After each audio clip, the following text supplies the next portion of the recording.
সাবধান, 4টি কারণে বাদ যাবে পশ্চিমবঙ্গ এসআইআর থেকে নাম। এর মধ্যে এমনও 2টি কারণ রয়েছে যার ফলে আপনার পরিবারেরও কারণ না কারণ নাম যেতে পারে বাদ।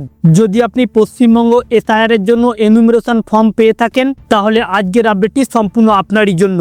কোন 4টি কারণের জন্য বাদ যেতে পারে পশ্চিমবঙ্গ এসআইআর থেকে নাম দেখে নেব বিস্তারিত। অতি স্বল্পক্ষণের ভিডিও, মোটো স্কিপ না করে শেষ পর্যন্ত দেখবেন।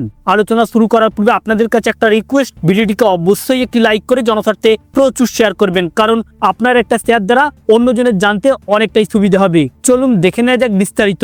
তো ফ্রেন্ডস, গত 4 নভেম্বর থেকে আজ পর্যন্ত প্রায় 7 কোটির ঊর্ধ্বে ফর্ম বিতরণ হয়েছে গোটা রাজ্য জুড়ে। এই ফর্ম হাতে পাওয়ার পরই একাধিক বিভ্রান্তর মধ্যে পড়ছে সাধারণ মানুষ। কেউ ভাবছে ফর্মে ভুল হলে নাম বাদ যাবে, আবার এমনও রয়েছে অনেকেই যারা এখনো ফর্ম পাননি, অনেকেই আতঙ্কিত হয়ে রয়েছে তাহলে কি তাদের নাম বাদ গেল।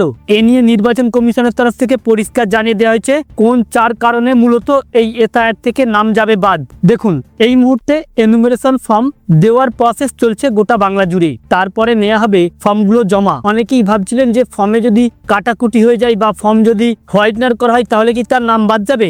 না, এ বিষয়টি এমন নয়। মূলত নাম বাদ যাওয়াটা অতটা সহজ নয়, তাই অযথা আতঙ্কিত হবার দরকার নেই। নাম বাদ যাবে কোন কোন কারণে? নাম বাদ যাবে যারা পশ্চিমবঙ্গ থেকে অন্য জায়গায় চলে গিয়েছে, অন্য জায়গার ভোটার হয়ে গিয়েছে, তাদের নাম যাবে বাদ।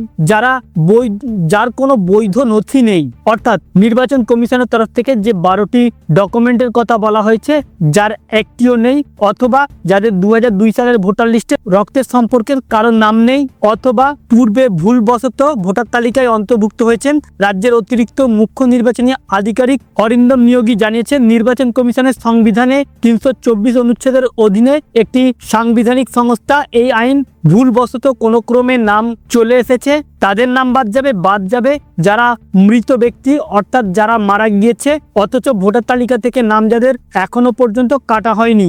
এই কতগুলি কারণেই কেবলমাত্র বাদ যাবে। আর এসআইআর নিয়ে মোটেও আতঙ্কিত হবার দরকার নেই। এসআইআর থেকে নাম বাদ যাওয়া খুব কঠিন ব্যাপার যদি আপনি স্বচ্ছ ভারতীয় নাগরিক হয়ে থাকেন, কারণ এসআইআর এই ফর্ম ফিল আপের পর একটি খসড়া তালিকা প্রকাশ হবে। সেই খসড়া তালিকাতে দেখা হবে কতটা ভুল হয়েছে বা কতটা ঠিক হয়েছে, বা কোনো বৈধ ভোটার বাদ গেছে কিনা।